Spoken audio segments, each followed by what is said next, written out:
Hi, and welcome back to the Gift Guide podcast. I'm Gianna, and today I am sitting down with Grace Mittl and Eli Bank, founders of Absurd Snacks. Thank you so much for calling in today, guys. Thanks, Gianna. We're excited to be here. Not literally here, but with you this afternoon. Yes, well, from my perspective, you are in this cozy studio with me. So I'm really excited to talk to you all because we are diving into food allergies during this season. And so I'd love for us to just hop right in and talk about how holidays can be kind of hard for people with food allergies, finding things on the menu when you're going to a different, an at home gathering. And so, what are the types of challenges that people with food allergies can face this time of year? Yeah, thanks for asking. It's pretty amazing, to learn from the food allergy community, a group of people who are so passionate about, what they face in their everyday lives, that we've been able to learn a lot about, ways that society and our community are acclimating to the landscape where food allergies are becoming a lot more common and a lot more severe, while there's still a ton of room for improvement. So a lot of people with allergies, especially around this time of year when people are having gatherings at their house, seeing family and friends. There's a bit of a sense of isolation, and it can be really scary to go into an unknown space and just not know what's in food that is served to an open group.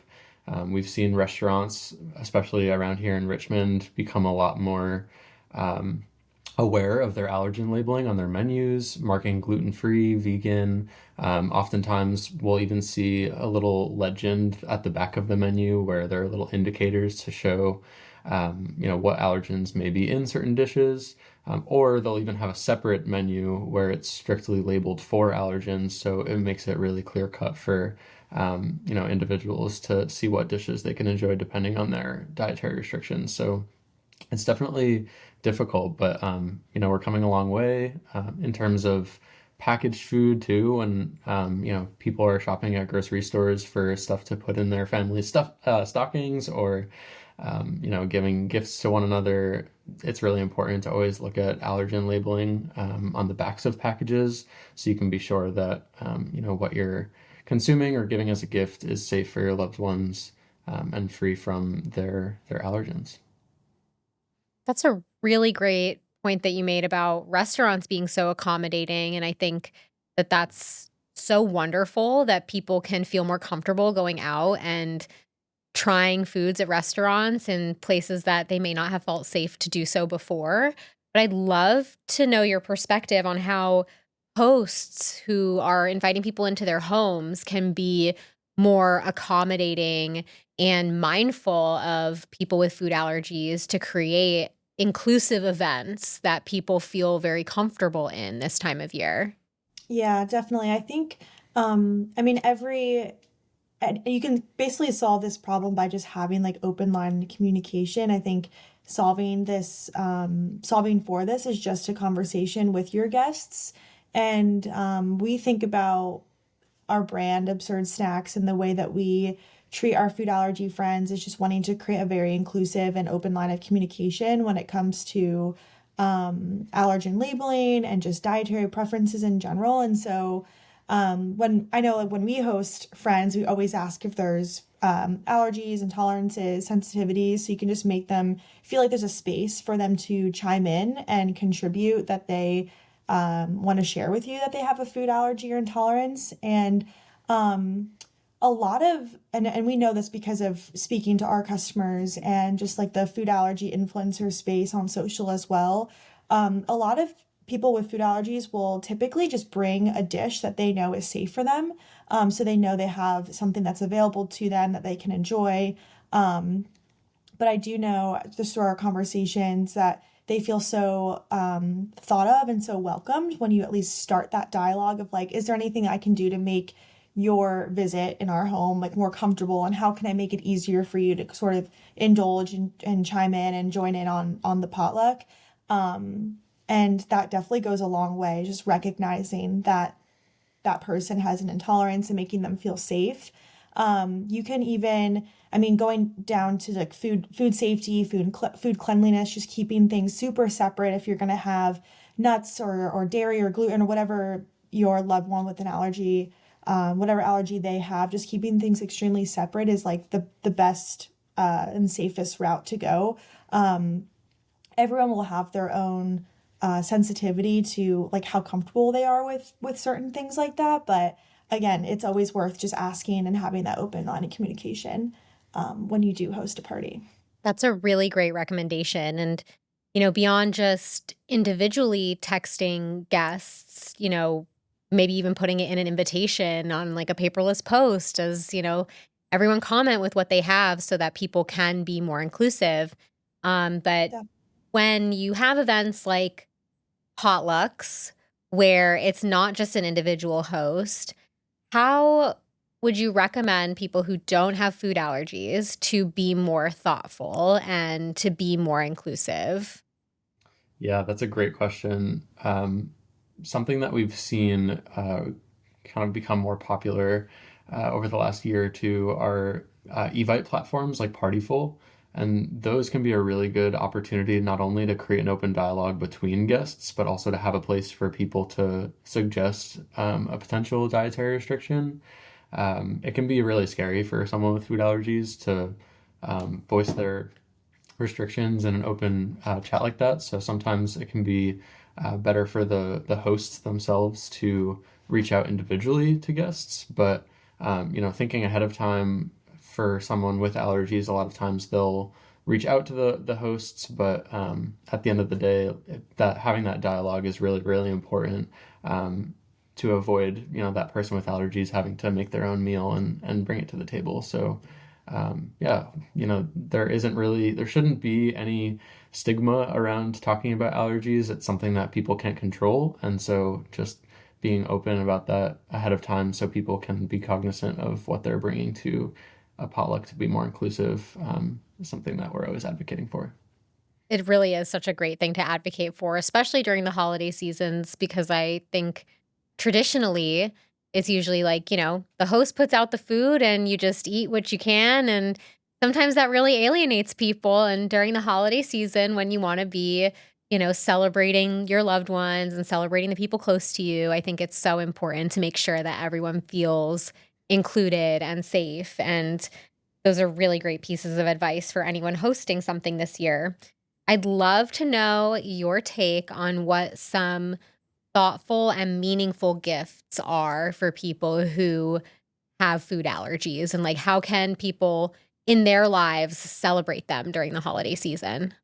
Definitely. I mean, the safest route to go is any non-food goodies, of course. I think this topic kind of points back to a holiday like Christmas, like Hanukkah, like all the holiday parties, that is so surrounded by food. And similarly with Halloween, we do this really cool partnership with the Food Allergy Research and Education Organization that sheds light on food allergies during a time where there's just accessibility to like chocolate and peanut butter filled this and that around Halloween. And we every year make a push to urge households to also offer something to kids and adults who are trick or treating, something that is a non-food good. So things like slinkies and stickers and holiday-esque decorated whatever. And so this is another like really good time to practice that. I know it can be tempting to give someone like a food gift basket because that is so celebrated around this time of year. But just to remember that people with food allergies are also people who love material things. They love the newest trendy water bottle. They love the newest pair of sneakers, whatever it is. And so, at a minimum, I think a non, especially if you're unsure on their sensitivity level to food related gifts, I think a non food item is just the best way to go. And then we've learned through our own like quantitative and qualitative research talking to customers, the way that people with food allergies discover new products a lot of times is from a family member or a friend, just a loved one who's always looking out for them at the grocery store. So they might pick up absurd snacks because they found that it's nut-free and gluten-free, and they have a loved one who has a nut and gluten allergy. And so they're introduced to new products because of a family member who or a loved one who had been looking out for them. And so it could be a nice gesture too to if you wanted to get a food goodie, just doing your research. It's I mean within the world of e-commerce, it's pretty easy to find new and exciting products online, and so just be really diligent about labeling allergen claims, and again having an open dialogue with your loved one who you're possibly gifting a food item. Is just making sure that you're hitting their criteria before gifting them something that they likely won't be able to enjoy, and then there's a little bit of they feel bad and whatnot. So I think first and foremost is like a non-food goodie, and then two, just doing your own research on what's available to them and making sure that it's okay before going ahead and gifting them it. Those are some really great recommendations, and I feel like the perfect segue into talking about absurd snacks because I know that you all have 2 different sizes, I believe, of your packaging, which makes one of them the perfect size for a stocking stuffer, and I would love to hear your story and have that shared with our listeners as to what inspired you and how the business came about. 100%. We started Absurd Snacks in 2022 as seniors at the University of Richmond, as a part of an experimental entrepreneurship and interdisciplinary course called Benchtop Innovations. And the whole course was over 9 months of the school year, where we were tasked with ideating, creating, and launching a packaged food product. And we were inspired from a classmate, his name was Dan, who had severe peanut and tree nut allergies and really struggled to find safe snacking options.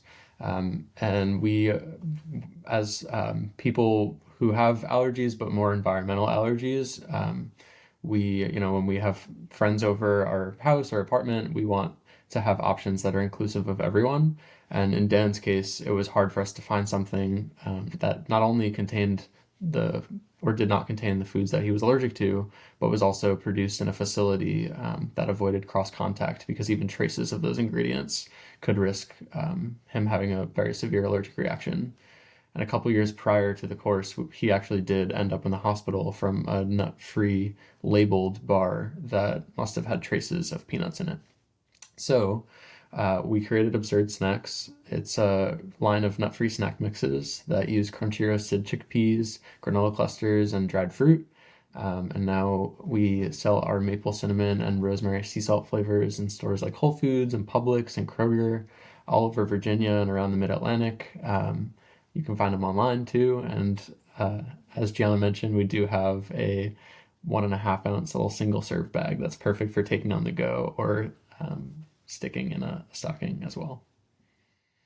That is such an inspiring story, and I mean, I know you also I've heard it before, and I just love that more people get to know about it because I think, especially peanuts that can have, the reaction through air, it's so dangerous to have food allergies sometimes and in certain situations, and so to have a crunchy on the go snack is just absolutely incredible to offer to so many more people.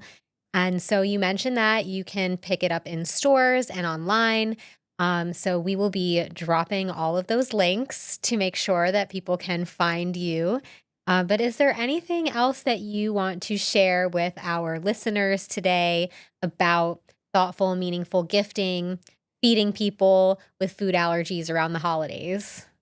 Yeah, I think obviously food allergies are they're very serious. I think it's important to make your guest or your loved one who has a food allergy feel really welcome, but at a minimum, just remember that you would want to be treated the same way. So just being very understanding, very patient. Really try to put yourself in their shoes when it comes to serving various dishes around the holidays, and just being a good open have an open line of communication and a good human at the end of the day, because that's all how we want to be treated and respected. So but yeah, it's an exciting time to be together with family, and we just want everyone to be safe and happy and eat really good food at the end of the day. Really is the best part of the holidays to come together over food. And I appreciate both of you coming in today to share with our audience just how we can be so inclusive, so accommodating. For our listeners, we will be dropping all that information in the description of this podcast episode. Thank you so much for listening to us, and we'll see you next time.